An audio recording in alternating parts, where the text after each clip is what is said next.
Line देख लो और answer tick हो जाएगा कि ये किसका, कोई अर्थ निकालने की जरूरत ही नहीं है। तो देखिए मजा आने वाला है दोस्त, उठाइए एक पेन और कॉपी। अलंकार को आज जड़ से खत्म कर देते हैं मात्र 10 मिनट के अंदर। देखिए अलंकार से दो क्वेश्चन जो नॉर्मल तौर पर पूछे जाते हैं उसकी परिभाषा से पूछे जाते हैं। पहला क्वेश्चन यही बन जाता है कि यह बता दीजिएगा कि काव्य की शोभा बढ़ाने वाले तत्व को क्या कहते हैं। ऑप्शंस दे देता है छंद, छंद में बहुत सारे ऑप्शंस, रस आ जाएगा, अलंकार आ जाएगा, समास आ जाएगा, संधि आ जाएगा, है ना। तो आइए डाल लीजिएगा अलंकार। अलंकार का अर्थ जान लीजिएगा कि अलंकार यानी अलम धनकार। अलंकार का मतलब होता है, यानी दो शब्दों से यह मिलकर बना है, एक अलम है और एक कार है। यहां अलम का अर्थ होता है आभूषण या गहना। जिस तरीके से मेरे लाल एक स्त्री अपने, एक बहन अपने शरीर पर आभूषण को पहनती है और बहुत सुंदर लगती है, उसी तरीके से काव्य जो है, काव्य का आभूषण क्या है, काव्य का आभूषण है अलंकार है। तो स्त्री के लिए उसका आभूषण गहना होता है, इसी तरीके से काव्य का आभूषण होता है क्या, अलंकार होता है। तो अलम का अर्थ होता है आभूषण या गहना। तो मतलब निकल कर आया कि काव्य की शोभा बढ़ाने वाले तत्व को अलंकार कहते हैं। अगर हम परिभाषा को बहुत आसानी से समझें तो अलंकार शब्द यानी अलम और एवं कार से बना हुआ है, जिसका अर्थ आभूषण या विभूषित करने वाला। सिंपल सा है, ये एक परिभाषा आप लिख लीजिएगा जो एग्जाम में बहुत अच्छे से पूछी जाती है। अच्छा, अलंकार आपने देखा होगा बहुत से, आपने अनुप्रास, यमक, श्लेष, है ना, उपमा, रूपक, उत्प्रेक्षा, मानवीकरण, अतिशयोक्ति, बहुत तरह तरह के अलंकार। लेकिन आज तो इतना आसान होने वाला है जैसे आपने हिंदी में कहोगे अरे सर ये तो सबसे यूनिक था, मतलब इससे पहले आपने पढ़ा ही नहीं होगा। तो मैं आपको बताता हूं, मेरी ये वीडियो अलंकार की एक और दोस्तों 7 से 8 मिलियन वाली वीडियो है, आपने देखी होगी। तो अलंकार के भेद प्रमुखता दो प्रकार के माने जाते हैं। अलंकार दो प्रमुख प्रकार के, शब्दालंकार होता है, एक अर्थालंकार होता है, ठीक है ना। एक उभय अलंकार आता है, लेकिन प्रमुख रूप से दो प्रकार के अलंकार होते हैं, जिसमें शब्दालंकार, शब्दालंकार में अनुप्रास, यमक, श्लेष, पुनरुक्ति वगैरह डॉट डॉट आ जाते हैं।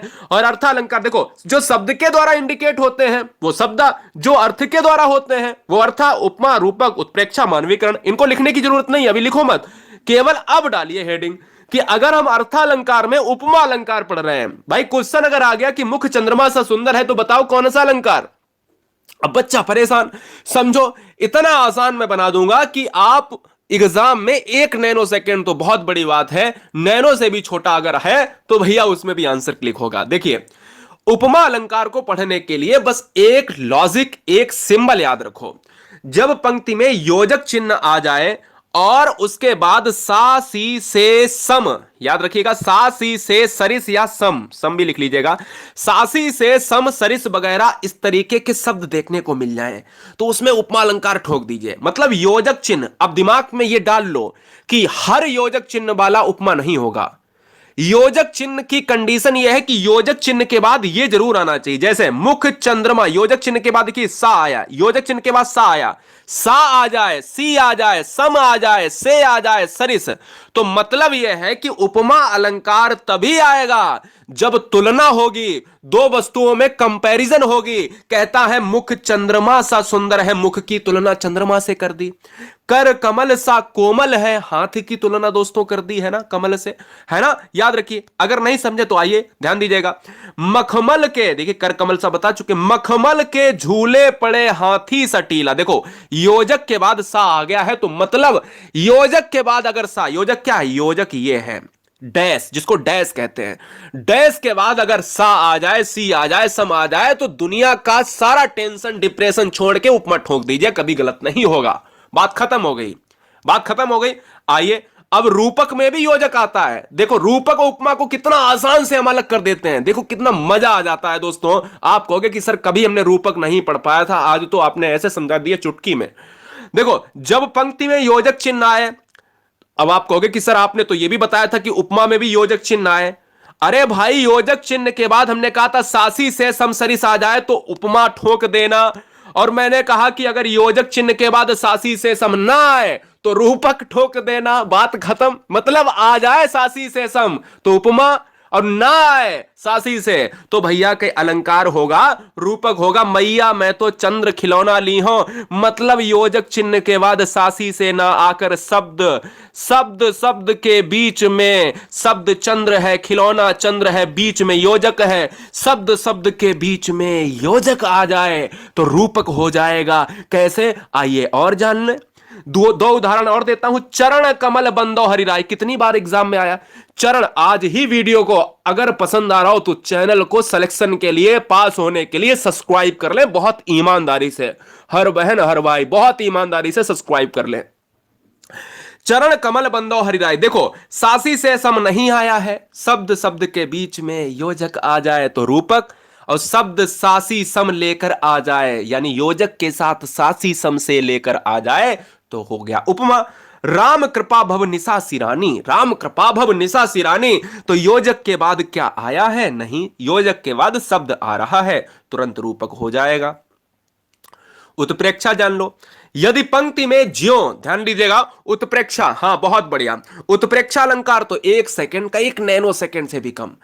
देखो उत्प्रेक्षा अलंकार यदि पंक्ति में ज्यों त्यों मानो इव मनु जनु जान मनहु जनहु इस तरीके से शब्द आते हैं, जनु जानो मनु मानो जनहु मनहु इत्यादि, जानो मानो टानो, है ना, ये शब्द दोस्तों आते हैं तो वहां क्या उत्प्रेक्षा अलंकार होता है। बोले सर कैसे, ट्रिक याद कर लीजिएगा, ट्रिक नोट कर लो कि जनु वर्षा ऋतु प्रकट बुढ़ाई, जनु आ गया, जनु देखो, नेत्र मानो कमल है, नेत्र मानो कमल है। अगर नेत्र मानो कमल है पूछ लिया जाए कौन सा अलंकार, तो ठोक दोगे ना दोस्त, अलंकार होगा उत्प्रेक्षा होगा। ठीक है, नहीं आ रहा है समझ में तो आइए एक और करते हैं। मैंने कहा जनु जानो मनु मानो मनहु जनहु, एक और लेता हूं कि जैसे सोहत ओढ़े पीत पट श्याम सलोने गात, मनहु नीलमणि शैल पर आतप परयो प्रभात। दो दोस्तों बताइएगा कि यह उत्प्रेक्षा अलंकार की ट्रिक नहीं है, बिल्कुल है दोस्तों। यही गुरुजी वर्ड आपको सिखाता है कि एग्जाम में कैसे टॉपर बने, किस तरीके से एग्जाम को टॉप करें। ठीक है ना, चलिए। अतिशयोक्ति अलंकार इतना आसान, बहुत आसान, हेडिंग डाल लीजिएगा अतिशयोक्ति। देखो अतिशयोक्ति कहते नहीं तुमने तो अतिशयोक्ति कर दी, मैं आपको बताता हूं कैसे।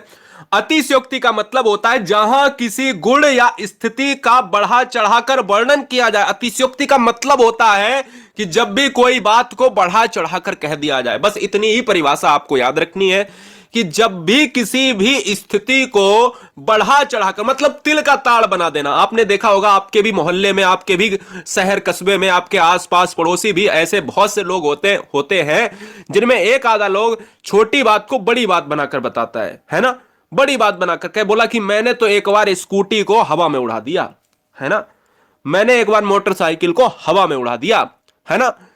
कोई बीमार है तो उसको बोल दिया अरे वो तो मर गया। तो इस तरीके से कोई छोटी चीज को तिल का ताड़ बना देना।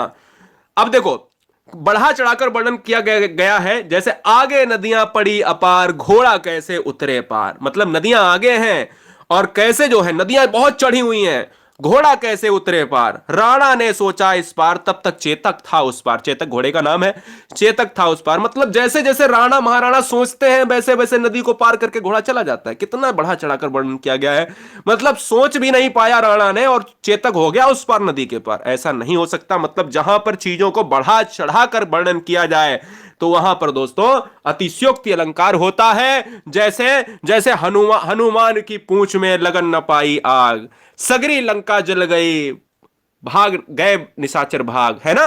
तो हम कहते हैं ना जहां पर चीजें बढ़ा चढ़ाकर दोस्तों प्रस्तुत की जाए वहां पर होता है अतिशयोक्ति, होता है बढ़ा चढ़ाकर वर्णन किया जाता है। यह दिमाग आपको लगाना पड़ेगा। आइए मानवीकरण अलंकार की बात कर लेते हैं, बहुत आसान है। मानवीकरण नाम से पहचानो, मानवीकरण जिसमें मनुष्य का समावेश हो, मनुष्य का समावेश हो।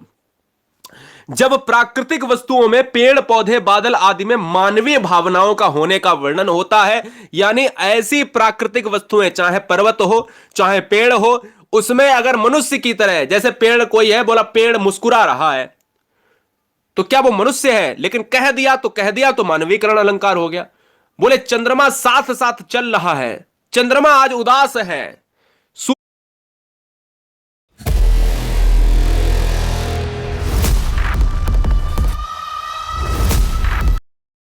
सूर्य आज बहुत उदास है ना। तो ये क्या है, ये दोस्तों मनुष्य की तरह अगर कोई भी प्रकृति की वस्तु कार्य करती है तो मानवीकरण होता है। जैसे फूल हंसे कलियां मुस्काई, फूल हंस रहे हैं कलियां मुस्कुरा रही हैं, क्या ऐसा संभव है? नहीं। तो ऐसा जब संभव नहीं है तो मनुष्य मानवीकरण अलंकार होगा, क्योंकि कोई प्राकृतिक वस्तु अगर मनुष्य की तरह कार्य कर रही है तो वहां पर मानवीकरण होगा। सागर के उर पर नाच नाच कर करती लहरें मधुर गान, सागर है उस पर नाच नाच कर, क्या लहरें मधुर गान, मतलब लहरें नाच भी रही हैं और मधुर गान मतलब वो गाने गाने भी गा रही हैं। ऐसा होता है क्या? नहीं, लेकिन फिर भी कवि कहता है ना, सागर के तट पर सागर के किनारे नाचती भी हैं लहरें और मधुर गान भी, गाना भी प्रेषित करती हैं, तो मतलब मानवीकरण अलंकार होगा। शब्दालंकार, अभी तक अर्थालंकार हमने पढ़ा। अब शब्दालंकार तो 3 अलंकार आपको हमेशा याद रखने चाहिए, एक अनुप्रास, एक यमक और एक श्लेष। आइए जान लेते हैं, बहुत आसान है। शब्दालंकार में सबसे पहला पॉइंट आपको याद रखना है कि 3 प्रकार के शब्दालंकार प्रमुख रूप से होते हैं, होते तो ज्यादा हैं लेकिन प्रमुख रूप से होते हैं, ये इंपॉर्टेंट है। सबसे पहला आपको याद रखना है अनुप्रास अलंकार। अनुप्रास अलंकार की एक नॉर्मल सी ट्रिक है कि अनुप्रास, जब कोई वर्ण, ध्यान दो दोस्तों, वर्ण क्या होता है? वर्ण वो होता है जिसके क्या है, जिसको आप ब्रेक नहीं कर सकते, जिसके आप टुकड़े नहीं कर सकते, जिसके आप टुकड़े नहीं कर सकते, जिसको आप तोड़ नहीं सकते, क्या है, जिसको आप तोड़ नहीं सकते दोस्त, वही अनुप्रास है।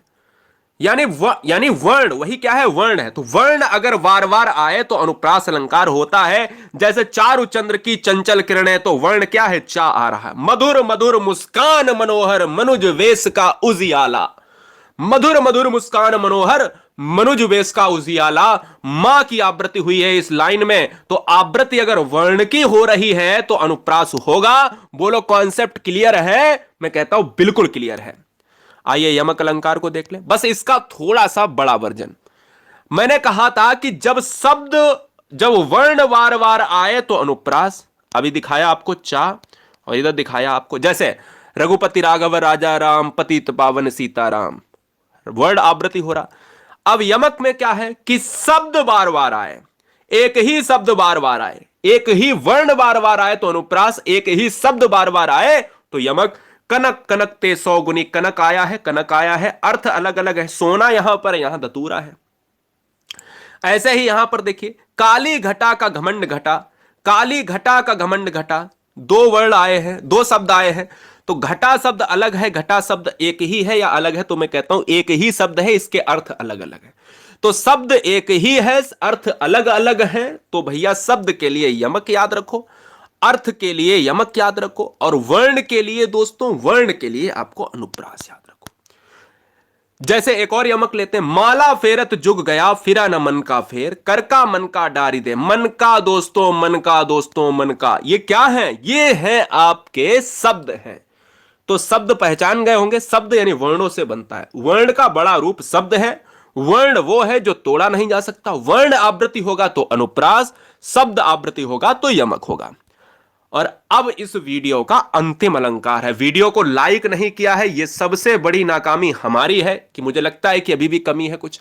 आप सभी का एग्जाम बहुत अच्छा होगा, सभी बच्चे वीडियो को लाइक कर लें और चैनल को ईमानदारी के साथ सिलेक्शन के लिए, पास होने के लिए आज ही सब्सक्राइब करें ताल ठोकर। सारा मटेरियल प्लेलिस्ट में मैं फ्री और निःशुल्क पढ़ा रहा हूं, सभी बच्चे नोट्स को तैयार कर लें। श्लेष अलंकार क्या है? श्लेष अलंकार का मतलब होता है कि शब्द तो एक होगा, अभी तो शब्द क्या है, शब्द बार बार आ रहा था, शब्द के अर्थ भी अलग अलग थे। शब्द तो एक होगा लेकिन हो सकता है एक ही शब्द के कई अर्थ हों। जैसे रहीमन पानी राखिए बिन पानी सब सून, पानी गए ना उबरे मोती मानुष शून, मोती मानुष शून। तो यहां पर क्या है, शब्द की बात अगर मैं कर लेता हूं, जैसे पानी का पहला अर्थ मनुष्य के संदर्भ में है, जिसका मतलब विनम्रता है। रहीम जी कह रहे हैं कि मनुष्य हमेशा विनम्रता, यानी जो पानी है विनम्र होना चाहिए। और पानी का दूसरा अर्थ होता है आभा या तेज, या चमक से है, ठीक है ना। तो याद रखिएगा, जिसके बिना मोती का कोई मूल्य नहीं है। तो यहां पर एक ही शब्द पानी, उसके अलग अलग अर्थ को दर्शाया गया है। शब्द एक ही है लेकिन उसके अर्थ जो है, एक शब्द के अर्थ को कई तरीके से डिस्क्राइब किया गया है। तो अगर इसको थोड़ा सा अगर मैं डिटेल में समझता हूं